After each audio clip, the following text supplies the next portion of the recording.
Welcome back, everybody, to another episode of the Poly Podcast. I'm, of course, your co-host, Nick Talamante, and joining me, as always, is Andy Foreman, the co-host, and I just wanted to start by thanking all you guys for listening. This is probably our last episode of the semester, so...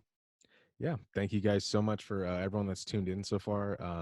Like Andy said, this is probably going to be the last one for the semester, but we will be back in the fall. But we'll talk more about that later in the episode. Andy, how you doing, man? As well as we can, man, as well as we can, because finals is next week. I've got projects and papers all lined up, and I'm still waking up at noon, so I'm just struggling to find. I'm still just struggling to find the motivation to even do them.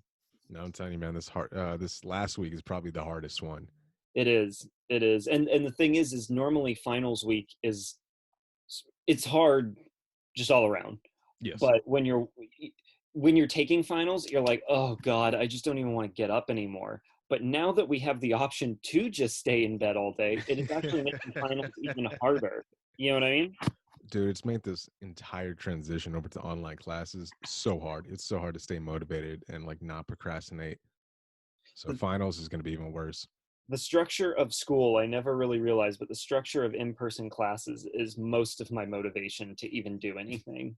Right? I mean, you're there. You have to be there. So like you get into this routine, and it helps a lot with just like going from A to B.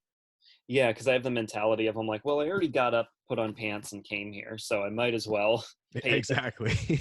But now it's like I roll over, turn on Zoom, and I'm like, oh God, why am I even doing this? Yeah, I'm just like, I could just walk away and like, go turn on Netflix or something.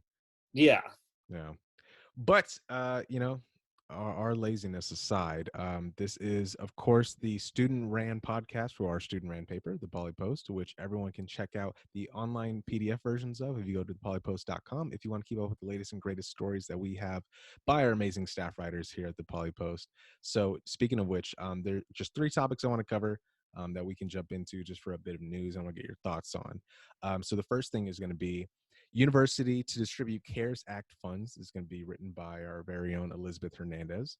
And basically, the CARES Act is emergency money for students that apply, that qualify for it. And it ranges, the amounts, it's anywhere from like 150 to up to maxing out, I believe, at $500. It's just emergency money from the government distributed through the school that students can take advantage of in order to pay bills, get supplies they need, buy food, things like that. So it's really awesome. I encourage everybody, if you're able to qualify for it, check it out. It's going to be on Bronco Direct. You go to your Bronco Direct, and then you should see the application there in order to apply and see if you qualify for it, because you never know. I mean, even if it's $200 or $300, whatever the case is, free money is money. And we're all struggling during this time, especially college students. So if you have the option to take advantage of this resource to help you out, the Bronco Care Center is able to answer all the questions you have about it. But I encourage everybody to look it up. Again, it's going to be on Bronco Direct, so you can find the information. And yeah, so Andy, just your thoughts on it. I mean, take advantage of everything the school is offering you. Yes. Every little bit you can get from the school and the government, take it. Absolutely. I mean, free money. The school is notorious, and it's all too eager to take every penny from you. So, the moment they actually offer you some assistance, please take advantage of it, guys. And most importantly, because it's for you, it's for the specific purpose of helping students out. And like I said, everyone's struggling at this time. So if you need that money, apply, because otherwise it's going to sit there, or it's going to go, to somebody else. So you might as well take advantage of it if you qualify for it. Yeah, and I mean, the thing about it is, this opportunity isn't going to last forever. Maybe not in the fall, depending on how long this pandemic lasts, but certainly by the spring, Cal Poly will be right back to screwing us over out of every little nickel and dime that we have. So exactly. Take advantage of the free money. Just remember how much they make you pay for parking, and hit that submit button on your computer, because take as much money as you possibly can from school. I couldn't have said it better myself. They take all this money from you all year round, guys. So you might as well just take a little bit back. Yes, exactly. Don't spin Cal Poly's face the first time they actually show that they care. Think of how much stress this school has caused you over your tenure here. No matter how long you've been here, it's caused you some level of stress. I mean, I'm still traumatized from from the orientation back in Oh my yeah. freshman year. Oh I yeah. still have horrible flashbacks to that. So you better believe I'm taking all the money that this school is going to offer me. Exactly. And especially if you're struggling. So, for everyone who's listening that isn't aware that this is a resource that you can utilize in order to help you out through these super trying times, and you're in any kind of financial duress, please, look into it, see if you qualify for it, and apply so that way you can get your money, boo boo. All right. Go for it. I couldn't have put it better myself. All right, and then moving on to the second story I want to cover is University reviews remote options for upcoming fall. It's going to be written by Sarah Hahn. So, a little inside baseball, a little birdie within more higher up ranks of ASI. They've basically told me about possible plans. So nothing is set in stone. The school is making plans though for what to do in terms of the fall semester.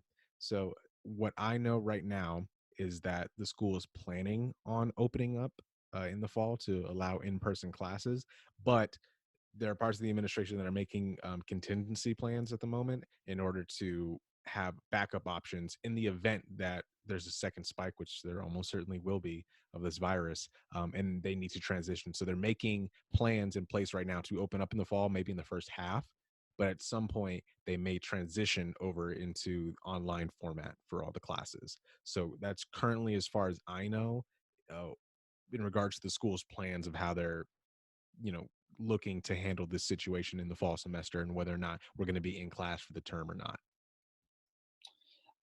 I really am crossing my fingers that we go back to in-person classes in the fall.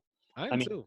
I don't know how likely it's going to be, depending on, because I just saw the other day that Governor Newsom said that they're going to begin phase two of reopening the state, which basically includes like curbside pickup and like I saw that like golf courses and Hmm. nature trails are going to be open, but you still have to wear a mask, you have to be 6 feet apart, and the news was even saying that people of a certain age, like higher risk, like seniors, would not be allowed out still, Hmm. um, which includes phase two. Now, keep in mind, all of this is very fluid based on Oh yeah. the situation. But when I saw that they were reopening, I was like, already? Like, Yeah, no, I mean, it's this weird kind of almost contradiction, at least from how I feel about the fall term and whatnot. Like, I want us to be in person. Like, I want to be able to come and get my full college experience, like in class. I didn't sign up for online classes. I signed up to actually attend Cal Poly Pomona.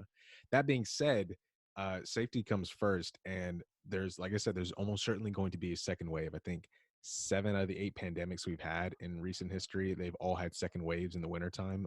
There's just a huge, even double sometimes uptick in cases. So that's going to happen. That's almost guaranteed to happen.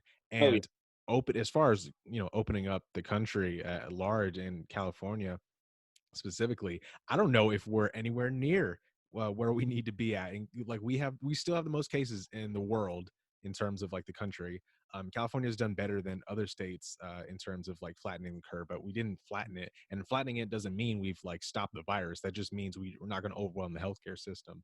So I'm very skeptical and concerned about them opening things up. As much as I want things to go back to normal, as much as I want everything to open back up and life to get back to not being cooped up inside, um, I just am not confident that it's the safest option right now. The way I see it is we're already in it in terms of quarantine right now. So we Hmm. might as well ride it out until it's full completion Hmm. instead of prematurely opening up again. And then everyone goes back out and then everyone gets sick and then we're Hmm. right back at square one. I completely agree, like 10,000%. Yeah. I mean, 4th of July, it reminds me of there's a line in Jaws where they're talking about how they can't open the beaches for the 4th of July weekend, and the main character Roy Scheider says, if we work fast we might be able to save August, and the mayor is like, August, for Christ's sake, tomorrow's the 4th of July. That's how the country feels right now. All the sane people are like, look, we might be able to have a Christmas season if we work together. And then people are like, Christmas season, the summer's starting, and you're like, no, no, no, you don't understand. It's, summer's already gone. Like we already have written summer off. Do you know what I mean?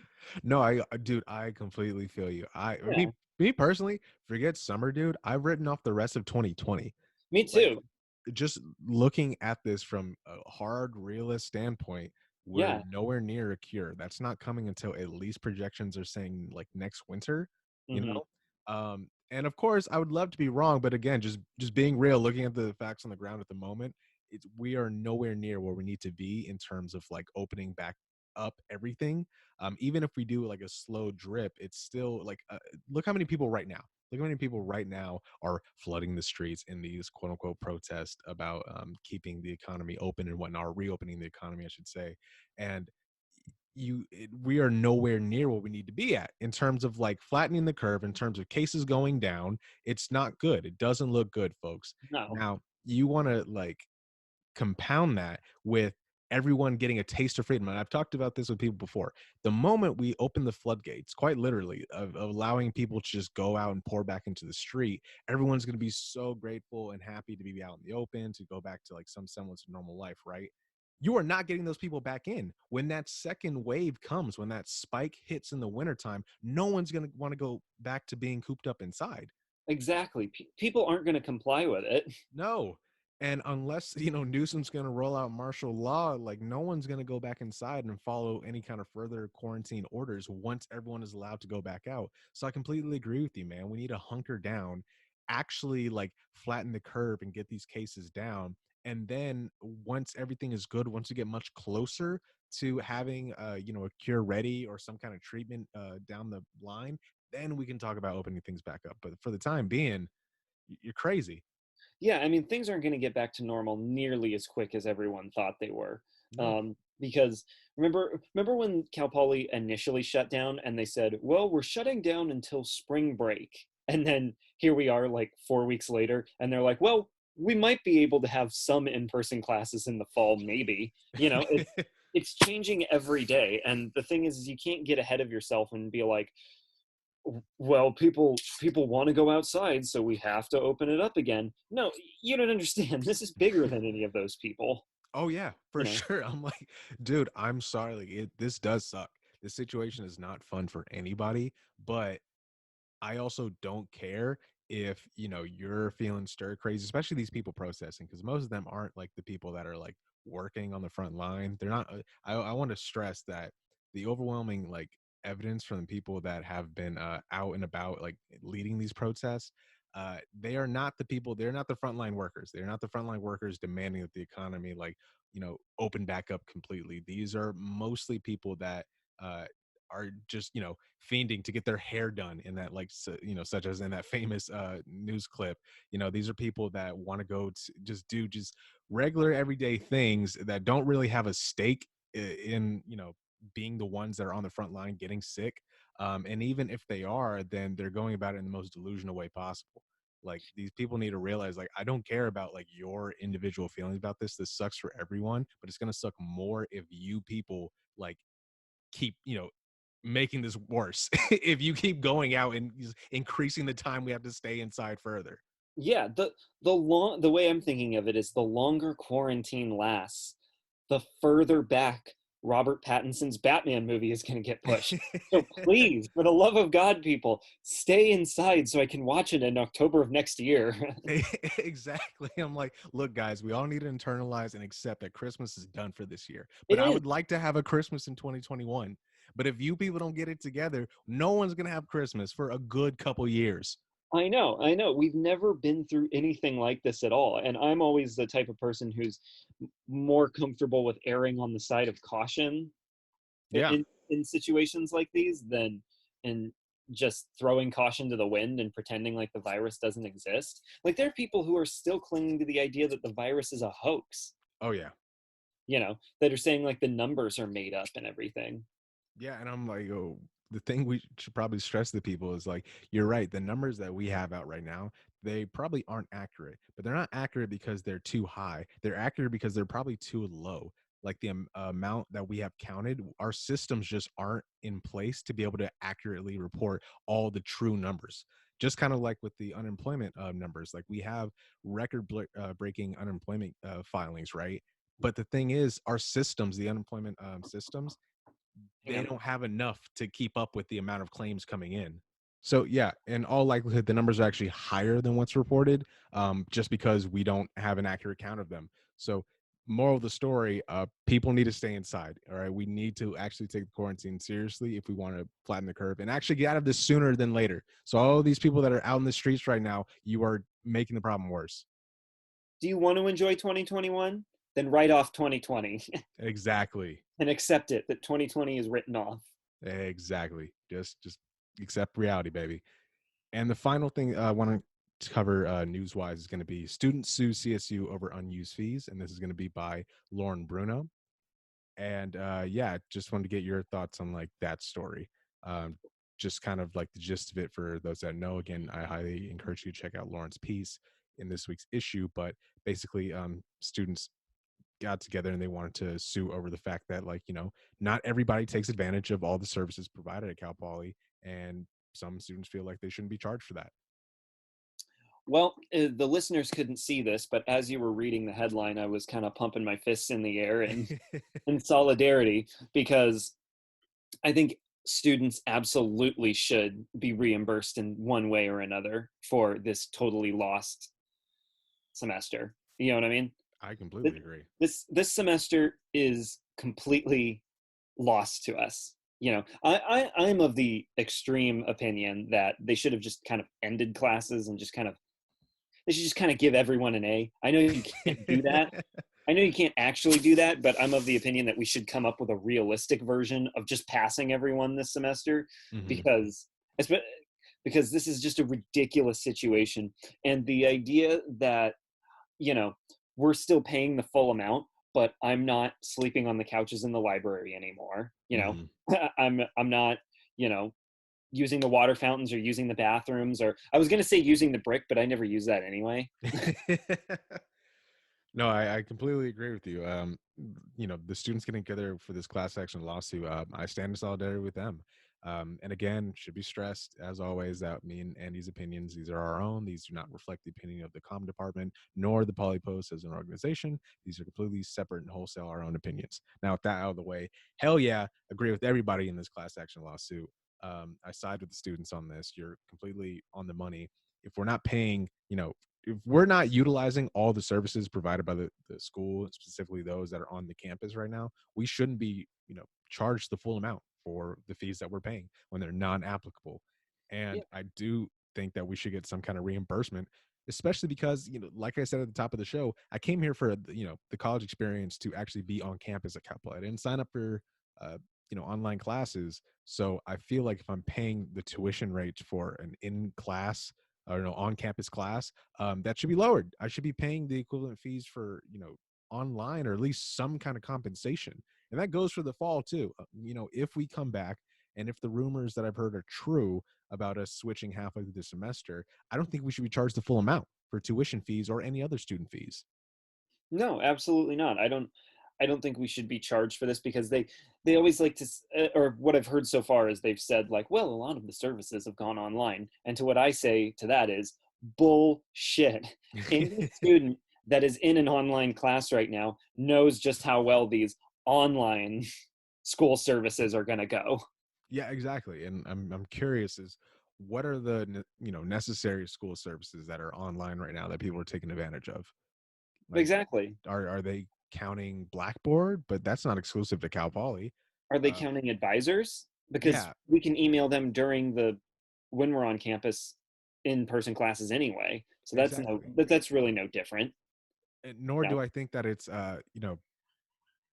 equal amount of time and resources that they have to expend on advisors and different faculty members to be on campus to be available, because most of them aren't. Most of the faculty is at home as well, so it's not like they're using up resources to be there. They're still getting paid as they should, but like they're not Yeah. there on campus. Like, so I don't understand what these essential, that's basically my question, is what are these essential, so-called essential services that are online that this school is using to justify charging the same amount of fees. Yeah. And I mean, not to, I'm sure that people that live on campus are in a different situation, but just speaking for a majority of the Cal Poly student body, which are commuters, Yes. none of us really use any of these services anyway. Yeah. You know what I mean? Like we come to class and we leave. That's why we're at Cal Poly. I mean, I certainly do. I'm like, I'm 'Cause- not spending too much time there. yeah, exactly. So, I mean, granted, if you live on campus, you're probably utilizing the services a little bit more, and that's a Of different course. situation. But for all of us commuters, like we never use them to begin with, and why are we being charged for them now that they're not even available? Yeah, so I mean, at the very least, like adjust the fees, adjust the amount that we have to pay, and then reimburse something. You know, if you're not going to send us the full check back, fine. I understand we've utilized half Right. of it. At the top of the semester, these are unforeseen circumstances, yada yada. I understand that, but some kind of compensation, or reimbursement, I should say, for students, I think is a little justified in these, abnormal circumstances. I think we deserve a little bit of our money back. Ex- exactly, especially since, like you said, these are unprecedented circumstances. So a lot of students are, you know, most likely struggling financially anyway, since a lot of us probably can't go to work or got laid off or, you know, we need all the Exactly. money we can right now, especially now. Exactly. I mean, that's why I encourage everybody again to see if you qualify for the CARES Act and see if you can receive some kind of, grant from them, uh, because we're struggling. Like college students, especially. Not, it's not like we were rolling in dough before, No. so this has only expounded the issue even further. And I completely agree with you. I think the school should send us something back. We can Yeah. take all the money we can get. So a little, just a crumb, a smidgen of what we had to pay into this school. Please, that's all I'm asking for it back. I got bills due. I just need something to help me out.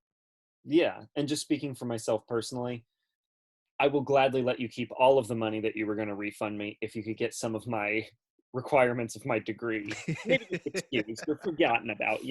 I've been watching a lot of The Sopranos lately, uh, and I'm just like, oh man, if only I was part of a family that could, make things happen like that. I love how at every turn, like the last 3 episodes, you've like tried to leverage this to be like, hey man, can this get me out of bio? Exactly, exactly. Because, like, dude, I even was going through my Facebook memories the other day, and I saw something that I posted like a year or two ago, and it said something along the lines of, I can hear a. I checked in at Cal Poly Pomona, and I said I can hear a math class being taught down the hall, and it sends shivers down my spine. I don't think I said, like, I legitimately don't think I can do long division anymore. I can't. I can't do any of this stuff. I'm screwed if I have to take any of these math or science classes. So please. I feel you, man. And, I hope that you're able to leverage something from the situation I come the hope so. fall. I hope so. Yeah. So yeah, with that, that's kind of the main three things I wanted to cover today in this episode. Again, I encourage everybody to check out the latest issue of the Polypost, which you can find on the polypost.com, our website, and you can also find the PDF version of each of the pages that you would normally find in the newspaper. So you have options, folks. Please check it out. It's a great issue, especially this one, just to cap off. I believe this is the final issue for the semester, right? Yeah. Yeah. Yep. Our So final issue.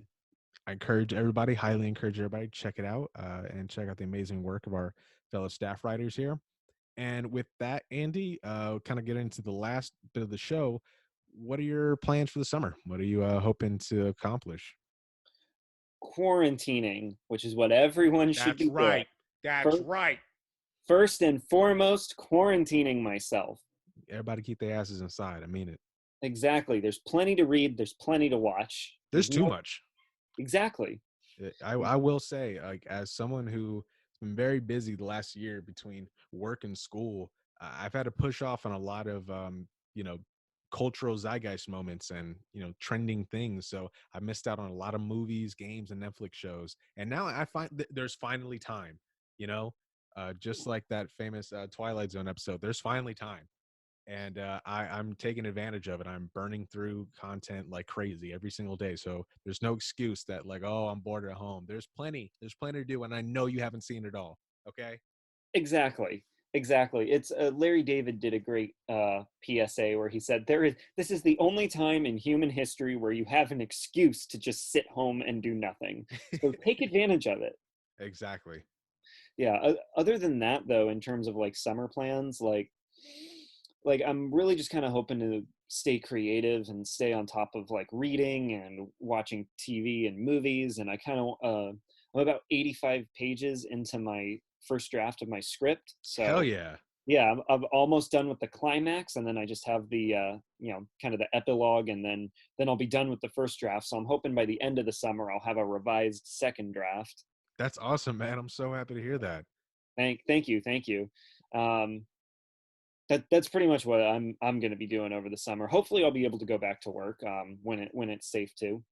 Yeah, I mean, that's what we're all hoping, man. I hope first and foremost, I hope things start to get better.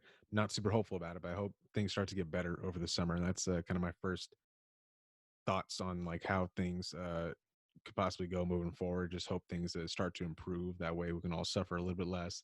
Um, I think that's awesome, man. I am doing the exact same. I'm just gonna try to stay creative. I think I'm gonna start my first draft of a script. I've been doing a Nice, lot of like preliminary writing and just like fleshing out different ideas and whatnot. So I'm hoping I can get started on that. There's a couple of video projects that I want to get back into and like start just pumping out video content again. Just I've rekindled my love for film, and doing this podcast has been a great creative outlet for me to kind of show like what I've been missing. I haven't really been keeping up with anything creative in the last year, so this has been a really nice way to express myself, even just a little bit. So I'm hoping to do the same as you, man. Just stay creative. Would love to read that script of yours, off the recording whenever you get a chance to send it my way. for Um, sure. and yeah, man, just trying to keep up with this quarantine.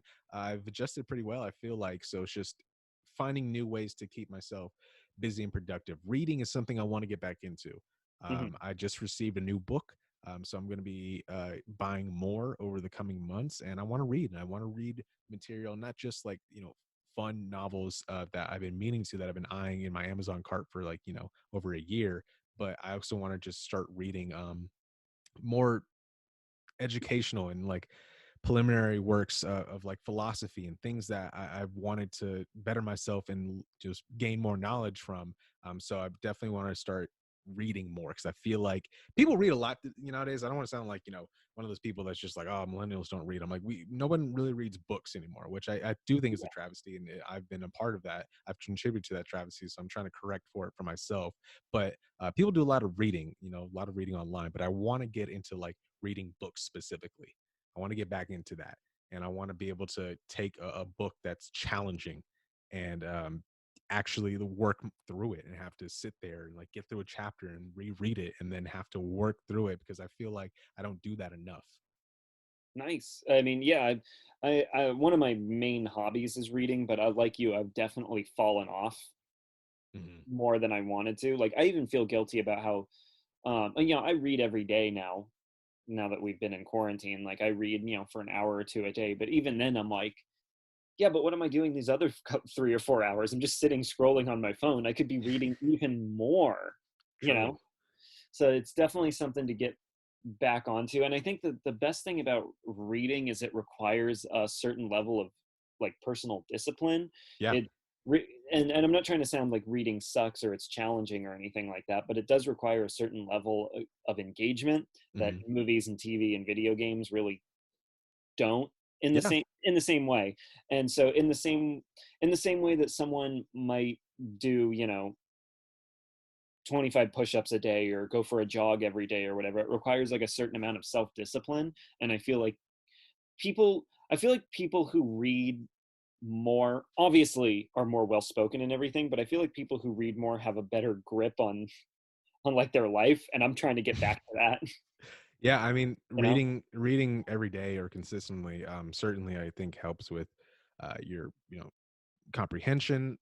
It helps you like work through things. I think you kind of approach issues or thoughts more critically because you've had to work your way through a book, right? And I completely agree with you, but I will push back on. I do think that books are challenging, or at least they can be. I think they're more challenging, just like you said, than other mediums. I love film. I adore film, but it's oh yeah. not. But like even the best films are not going to be as challenging. They're not going to challenge you as a consumer, as someone who's enjoying and taking in that art. It's not going to challenge you in the same way as like a book will, you know? Well, yeah, it's different mediums, so you learn about storytelling in different ways. I've always been attracted to film as my primary method of storytelling, Same but here. yeah, but books, especially novels, you could include comic books in that, but those are a little Hmm. bit more cinematic because they have pictures.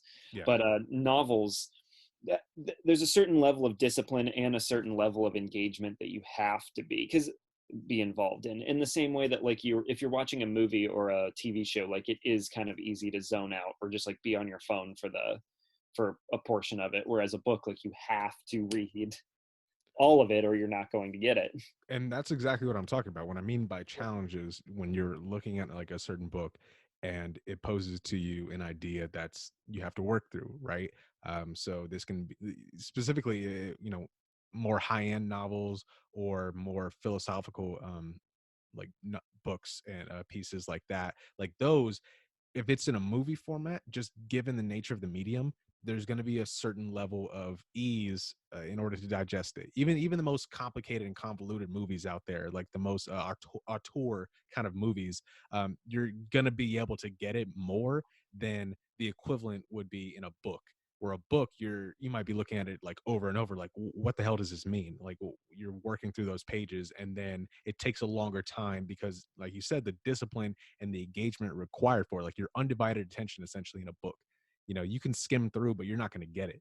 Whereas a movie, it's like you can more or less pick up what's going on, even with the more high end, productions. Like just given the nature of the medium, there's a certain level of ease in terms of understanding, and they're just not going to get with the book. And again, I'm not a bibliophile. I'm not trying to just sit here and stand for books. I'm Oh just yeah. just acknowledging the reality of them. And I missed that challenge a little bit because it made me think more. Yeah, exactly. When I used to read like a book a week when I was in, and I don't mean like a book a week, like a Goosebumps book a week. Like I mean, like I would read like a Stephen King book or like uh, Nice.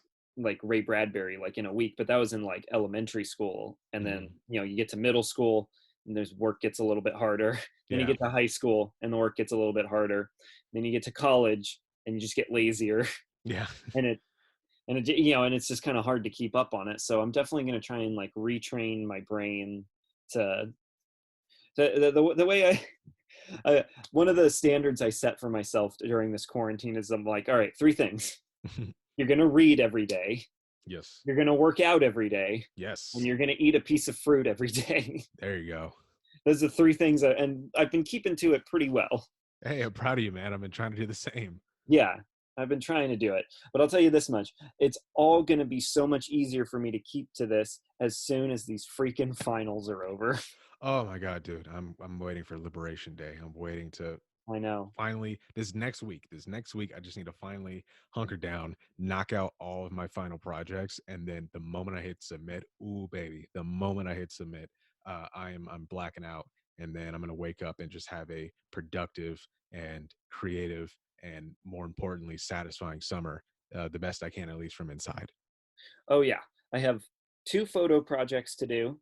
I have one essay to write for philosophy and then one online test, and then I'm done. There you go. Yeah, and then I have to return my textbooks, and then that's it. Oh, buying textbooks. Nah, rookie mistake. Haven't done that in years. I'll just say this: I only bought one this semester, There you go. Good and man. I bought it like 3 weeks into the semester because I was like, oh, I am actually going to need this. No, fair enough.